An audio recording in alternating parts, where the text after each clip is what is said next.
प्रिय सभी छात्रों, एक बार फिर आपका स्वागत है हमारे इस YouTube चैनल में। और आज हम फिल करने जा रहे हैं ऐड ग्रेड अभ्यास पुस्तिका भाषा भारती कक्षा 8 सत्र 2026-27 का।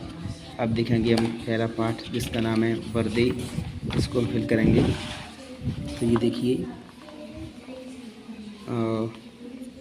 पहला क्वेश्चन देखेंगे। यहाँ पर बहुविकल्पीय सही उत्तर छांट कर लिखना है। निम्नलिखित में से किस पंक्ति में अनुप्रास अलंकार है? तो आंसर हो जाएगा वर्दे वीणा वादिनी। प्रश्न क्रमांक 2, अमृत पीयूष। और यहाँ पर खाली स्थान दिया है। अमीय शब्द में रिक्त स्थान के लिए उचित पर्यायवाची शब्द कौन सा होगा? तो सुधा। प्रश्न क्रमांक 3, वीणा बजाने वाली देवी कौन है? सरस्वती जी। प्रश्न क्रमांक 4, कवि किसे जगमग करने को कह रहा है? तो उत्तर हो जाएगा संसार को। यहाँ पर जी प्रश्न क्रमांक 5 में ऑप्शन थोड़ा गलत आ गए थे, तो मैंने इसको सही कर दिया है। कवि किसके बंधन काटने की बात कह रहा है? तो अज्ञान के। अब देखेंगे नीचे दिए गए शब्दों में से उचित शब्द चुनकर रिक्त स्थानों की पूर्ति करना है। ये ब्रैकेट में कुछ हमको शब्द दिए हैं, तो उन्हीं में से हमको छांट करके खाली स्थान फिल करना है। वर्दे, प्रश्न क्रमांक 6 में वर्दे कविता के रचयिता निराला जी हैं। इनका पूरा नाम है सूर्यकांत त्रिपाठी निराला जी। प्रश्न क्रमांक 7, कवि ने भारत में अमृत मंत्र भरने की बात कही है। प्रश्न क्रमांक 8, हिंदी कविता को मुक्त छंद निराला जी की देन है। प्रश्न क्रमांक 9, प्रकाश का विलोम शब्द अलंकार है। प्रश्न क्रमांक 10, उपमा अलंकार के 4 अंग होते हैं। प्रश्न क्रमांक 11 देखेंगे अति लघु त्रयी प्रश्न, जलद मंद्र रव से कवि का क्या आशय है? तो उत्तर हो जाएगा बादलों की गंभीर गर्जना की आवाज़ से है। प्रश्न क्रमांक 12, कविता में कवि कौन सा निर्झर बहाने की बात कह रहा है? तो ज्ञान के प्रकाश का ज्योतिर्मय निर्झर बहाने की बात कह रहा है। प्रश्न क्रमांक 13, वर्दे कविता की मुख्य भावना क्या है? अज्ञानता। उत्तर हो जाएगा अज्ञानता रूपी अंधकार को दूर कर ज्ञान का प्रकाश फैलाना है।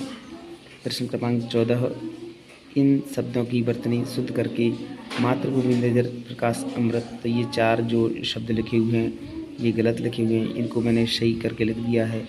उत्तर मातृभूमि निर्झर प्रकाश और अमृत। अब आएंगे लघु उत्तरीय प्रश्न। प्रश्न क्रमांक 15, निम्नलिखित पंक्तियों का भाव स्पष्ट कीजिए। नभ नभ के नभ विहग वृंद को नव पर नव स्वर दे। तो इसकी मैंने ये व्याख्या कर दी है। कवि माँ सरस्वती से प्रार्थना करते हैं कि नए भारत के नवयुगों को नई उड़ान के लिए नई सोच रूपी पंख और नई चेतना रूपी स्वर प्रदान करें।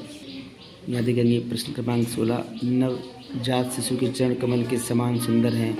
वाक्य में उपमेय उपमान साधारण धर्म एवं वाचक शब्द छांट कर लिखना है।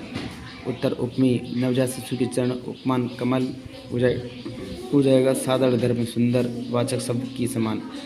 प्रश्न क्रमांक 17, आकाश के 3 पर्यायवाची शब्द लिखकर उन्हें वाक्य में प्रयोग कीजिए। तो आकाश के जो पर्यायवाची शब्द होते हैं नभ, गगन, अंबर। नभ में काले बादल छाए, गगन पक्षी गगन में उड़ रहे हैं, अंबर रात में अंबर तारों से सजता है। प्रश्न क्रमांक 18, कविता में अलंकार का उपयोग क्यों किया जाता है? लिखिए। उत्तर हो जाएगा कविता की शोभा, सुंदरता और प्रकाश को बढ़ाने के लिए अलंकार का प्रयोग किया जाता है। प्रश्न क्रमांक 19 देखेंगे दीर्घ उत्तरीय प्रश्न। आप माँ सरस्वती से अपने राष्ट्र के लिए वरदान में क्या क्या मांगना चाहेंगे? हम माँ सरस्वती से वरदान मांगेंगे कि देशवासियों के मन से अज्ञान का अंधकार दूर हो और ज्ञान का प्रकाश फैले, युवाओं को नई सोच व ऊर्जा मिले, जिससे देश हमारा प्रगति कर सके। ये भी ले सकते हैं आप। प्रश्न क्रमांक 20 में आप अपने विद्यालय में कौन कौन से नए परिवर्तन चाहेंगे और क्यों? विस्तार पूर्वक लिखिए।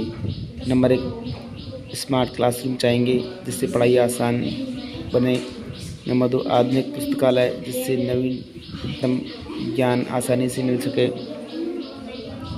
खेलकूद की सुविधा जिससे छात्रों का शारीरिक विकास हो। स्वच्छ परिसर, विद्यालय का परिसर हरा भरा एवं शुद्ध हो। प्रायोगिक कक्षाएं जिससे विषयों का प्रयोगात्मक रूप से ज्ञान बढ़ सके। यहाँ पर थोड़ा गलती से लिख गया है, प्रयोगात्मक होगा, प्रयोगात्मक गावड़ा आएगा यहाँ पर, प्रयोगात्मक रूप से ज्ञान बढ़ सके। अगर आपको हमारी यह वीडियो पसंद आई हो तो आप हमारे YouTube चैनल को सब्सक्राइब करें और ये अध्याय 2 आत्मविश्वास, इसे भी हम जल्दी से जल्दी अपलोड कर देंगे ताकि आप इसे भर सकें।